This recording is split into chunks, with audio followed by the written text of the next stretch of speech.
성도 여러분 안녕하십니까? 전번 시간에 이어서 사랑의 성령 세례에 대한 감동을 더 나누도록 하겠습니다.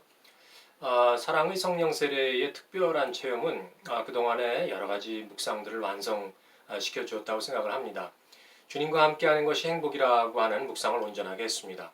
인생의 행복은 하나님께서 나와 함께 하신다는 사실을 발견하는 것이었습니다. 성공의 관점이 사랑의 충만함의 정도다라는 묵상도 완성을 시켜 주었습니다. 하나님께서 보시는 성공에 대한 평가는 세상적 성공이 아니라 신실한 삶의 추구다라는 확신을 다시 한번 주셨고요. 주님께서 기뻐하는 사람이 회사의 어떤 사장이 되고 기업의 오너가 되는 건 너무나 좋은 일이라고 생각을 합니다. 그러나 하나님께서 보시는 성도의 삶의 평가라고 하는 것은 하나님을 향한 어떤 내면적 믿음의 충성 그리고 신실함을 결여한 외향적 성공이 아니라고 저는 생각을 하는 거죠. 때문에 하나님과의 관계를 최우선으로 생각하시는 하나님이시다라는 그런 확신을 더 주셨습니다. 그리고 사랑의 충만함은 하나님과의 친밀한 관계 또 하나님과의 동행 그리고 하나님과의 교제를 촉진시켜 주었습니다. 처음 성령 세례의 경험이 구원의 확신, 하나님과의 관계, 하나님 나라에 대한 소망, 그리고 말씀의 이해, 확신, 이런 거와 관련이 되어 있는 것이라고 하면은 사랑의 성령 세례는 하나님의 성품 자체에 관한 것이었습니다. 즉 하나님 자신을 보여주시고 알려주신 사건이었다. 이렇게 저는 생각을 합니다. 하나님 자신의 마음을 공유하는 자리에 제가 초대받았다. 그래서 하나님께서 나를 인정하셨다는 생각이 들었습니다. 전인격적으로 나를 크게 압도하는 그런 하나님의 사랑이 나를 만지고 계셨던 것입니다. 내 몸의 모든 세포가 사랑이란 하나님의 커다란 능력 속으로 녹아들어갔다는 그런 느낌이 들었습니다. 하나님께서 그동안 묵상하게 하셨던 사랑에 관한 여러 가지 묵상들이 있습니다. 사랑에 대해서 그래서 묵상하게 하실 때는 그때그때 하나님께서 충분한 은혜를 주셨다고 생각을 했었는데 그동안의 묵상과 감동, 사랑에 대한 묵상과 감동은 제가 이번에 맛보게 된 사랑의 클라이맥스를 보여주기에 허락하신 하나의 과정이자 최상의 것을 맛보게 하기 위한 에피타이저에 불과했다. 그런 생각이 저한테 드는 겁니다. 고린도전서 13장 2절 말씀을 보면서 그렇습니다. 제가 그 말씀을 믿습니다. 라는 고백을 저는 예전에 했었죠. 그런데 하나님을 사랑을 알고 난 뒤에 내 입술로 산을 옮길 만한 믿음이 있어도 사랑이 없으면 정말 아무것도 아니구나. 라는 사실을 진정으로 고백하게 된다면은 그 고린도전서의 말씀은 내 안에 계신 하나님의 사랑을 확인하고 확증시켜 주시는 말씀이 되는 것이었습니다. 내게 어떤 믿음이 있더라도 또 하나님 나라에 대한 소망과 하나님에 대한 열망이 아무리 나한테 있더라도 하나님에 대한 사랑이 하나님의 사랑이 내게 없다면 그것은 아무것도 아니라는 그런 생각이 사랑의 성령 세례를 체험한 후에 저를 지배하게 된 그런 생각이었습니다. 그것은 하나님의 사랑이 저를 점령하면서 저절로 생각되며 내 안에서 나오는 고백들이었습니다. 이해는 했지만 내가 고백하기에는 주저했던 말씀들이 내 안에 들어오신 하나님의 사랑으로 말미암아 나의 자연스러운 고백들이 되고 있는 것이죠. 욥기서 42장 5절 말씀이 아마 그런 상태가 아닌가 생각을 합니다. 내가 주께 대하여 귀로 듣기만 하였사오나 이제는 주를 배움나이다. 그런 말씀이었죠. 완전히 다른 내가 된 느낌이었습니다. 완전히 다른 영의 세계가 펼쳐지고 있는 그런 느낌이었어요. 내 안에 그리스도가 계심을 믿는 믿음 위에 하나님의 사랑이 단단히 뿌리 내린 것 같은 그런 느낌이었습니다. 하나님의 사랑이 내 안에 계심으로 하나님의 온전함이 내 안에서 작동하는 것 같은 그런 느낌이 들었습니다. 예수님처럼 살 수 있으면 얼마나 좋을까라는 생각을 했었는데 그 해답이 바로 하나님의 사랑에 있다는 것을 깨닫게 되었습니다. 하나님의 사랑이 내 안에 온전히 있게 된다면 가능한 일이라고 믿어졌던 것입니다. 하나님께서 하나님의 사랑을 부어주신 기도의 응답이 하나님의 때에 이루어진다는 사실도 알게 되었습니다. 그것은 또한 말씀의 성취였다. 저는 그렇게 생각을 합니다. 저는 에베소서 말씀에서 많은 은혜를 받았는데 특히 3장에 나오는 사도 바울의 기도를 갖고 저희 기도의 제목으로 삼고 기도를 제가 했었습니다. 믿음으로 말미암아 그리스도께서 내 마음에 계시게 해달라는 그런 에베소서 3장 17절 말씀의 기도가 첫 번째 성령 세례의 경험에 제대로 믿어지는 역사가 있었는데 계속 기도를 하는 가운데 하나님의 사랑이 내 안의 털을 단단히 잡는 그런 역사가 일어나고 있었던 것입니다. 에베소서 3장 17절 말씀입니다. 믿음으로 말미암아 그리스도께서 내 마음에 계시게 하시었고 너희가 사랑 가운데서 뿌리가 박히고 터가 굳어져서, 그런 말씀이었죠.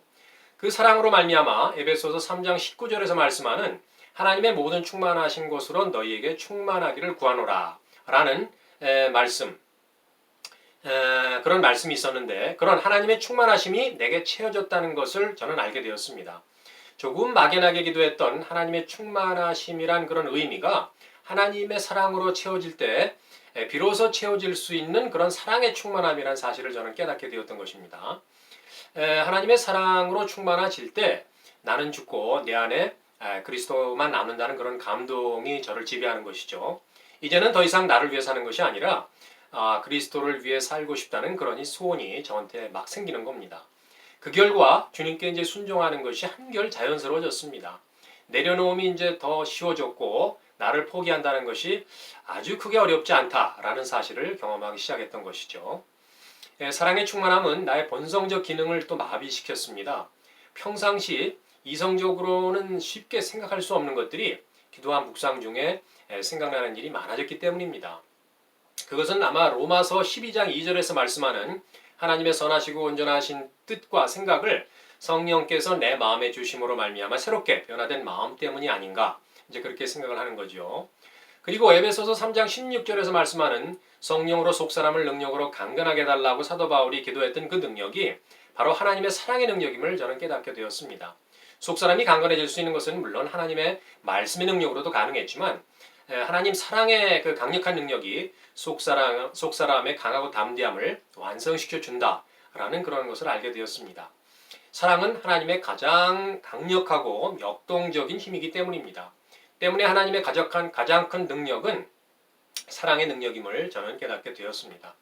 손양원 목사님처럼 두 아들을 죽인 사람을 양자로 받아들일 수 있었던 것은 인간의 이성적인 생각과 감정으로는 도저히 가능하지 않은 일 아니겠습니까? 그것은 오로지 하나님의 능력으로만 가능한 일이다. 저는 그렇게 생각이 들었습니다. 장성한 분량이라는 말씀이 있는데 그 성경 말씀이 생각이 났습니다. 에베소서 4장 13절에 있습니다. 우리가 다 하나님의 아들을 믿는 것과 아는 일에 하나가 되어 온전한 사람을 이루어 그리스도의 장성한 분량에 충만한 데까지 이르리니, 그런 말씀인데, 그리스도의 장성한 분량의 충만함이라는 의미가 하나님의 충만함과 같다는 생각이 저는 들었습니다. 믿는 것은 그리스도를 믿는 것이죠, 당연히. 그런데 아는 것은 무엇을 아는 것일까? 이제 그런 생각이 들었습니다. 물론 그리스도를 아는 것이겠지만 안다는 것의 진정한 목적어가 그리스도의 실체인 사랑이 아니겠느냐 하는 생각이 저한테 들었던 겁니다. 때문에 온전한 사람을 이루는 것은 그리스도를 아는 것과 그리스도의 사랑을 알 때 이루어질 수 있다라고 믿게 되었습니다. 그것이 그리스도의 장성한 분량이 충만한 데까지 이르는 길이었습니다. 결국 가장 중요한 핵심은 하나님의 사랑이었습니다. 사랑은 하나님 나라의 본체를 이루는 하나님 자신이셨기 때문입니다. 제가 온누리교회 예전에 예수제자 훈련학교 프로그램에 참여하고 있을 때 영국 목사님께서 개인 기도 시간 중에 저한테 해주신 말씀이 I love you my son, you are my special son 이라는 예언의 말씀을 저한테 이제 여러 번 주셨던 적이 있습니다. 그런데 그 말씀이 성취되었다는 감동이 저한테 왔습니다. 하나님께서 하나님의 사랑을 친히 보여주시고 또 나를 사랑하고 있다는 것을 알게 하셨으니 나는 정말 하나님 특별한 아들이다 라는 그런 생각이 들었던 거죠. 목사님의 예언은 내게 말씀해 주셨던 하나님의 음성이었다라고 지금 생각되는 겁니다. 아브라함에게 주셨던 하나님의 약속도 20년이 지나서야 이루어졌습니다. 그 목사님의, 영국 목사님의 예언도 20년이 지나 드디어 성취되는 사건으로 저한테 임했던 것입니다. 이 땅에서 하나님을 안다는 것은 하나님께서 각자에게 주시는 은혜의 분량에 따라 다르다고 성경은 말씀하고 있습니다. 하나님께서 하나님의 능력과 지혜와 거룩을 조금 아는 은혜를 저한테 허락을 해주셨습니다. 그런데 그 하나님의 사랑을 접하고 보니까 하나님의 사랑이 바로 하나님 아는 것의 최고 정점이었습니다. 사도 바울이 에베소서 교인들을 위해 기도했던 것이 에베소 1장 17절 말씀처럼 지혜와 계시의 영을 주어서 하나님을 알게 해달라고 기도했습니다. 에베소서 교인들은 이미 예수님을 알고 있고 하나님을 어느 정도 알고 있는 그런 상태였을 것입니다.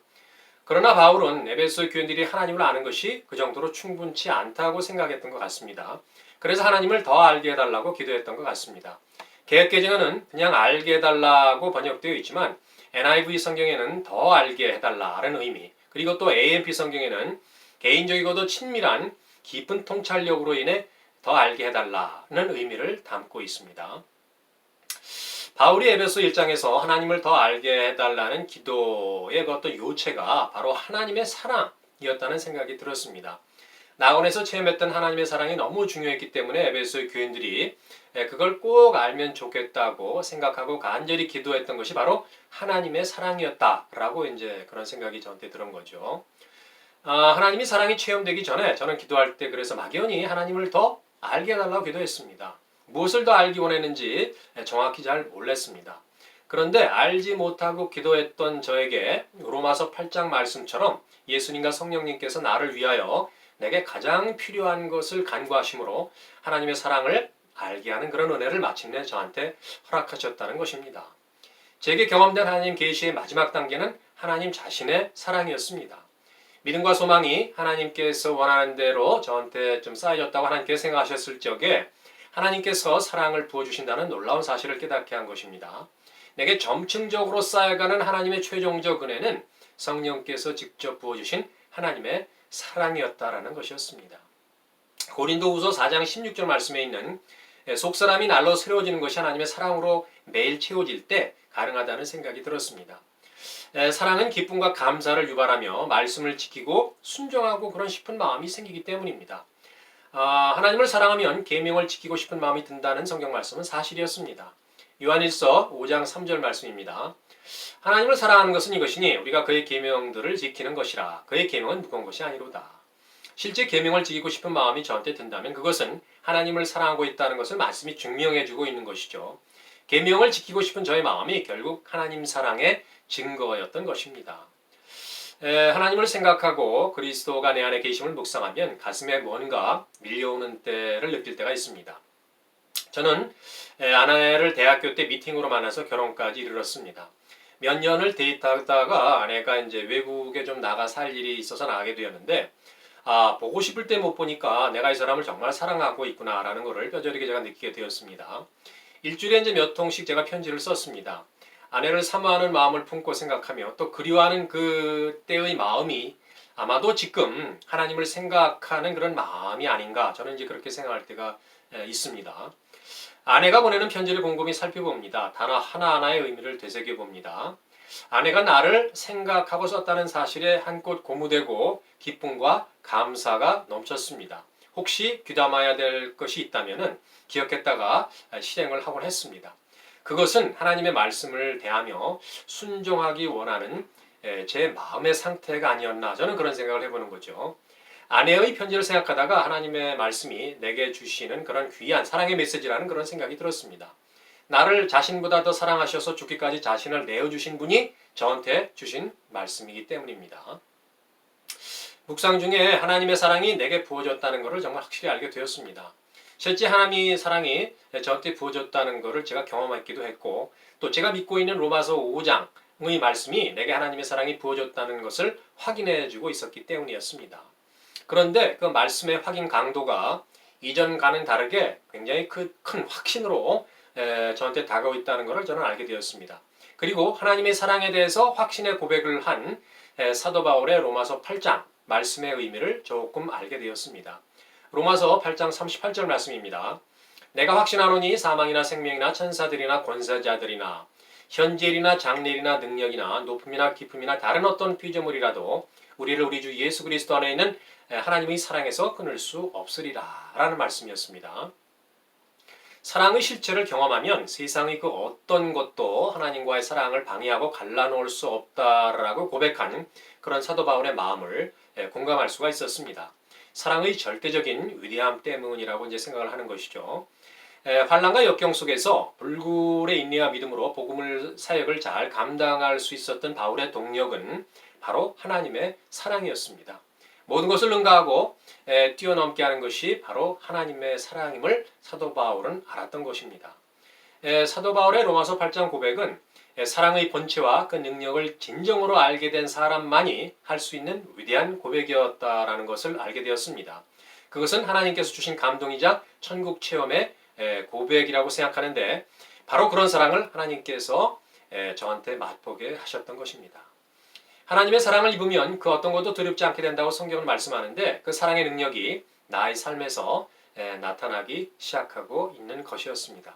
그 놀라운 하나님의 능력과 사랑과 은혜를 부어주신 하나님께 찬송과 영광과 감사를 올려드립니다. 시청해 주셔서 감사합니다. 오늘 나눔은 여기까지입니다. 다음에 또 뵙겠습니다. 감사합니다.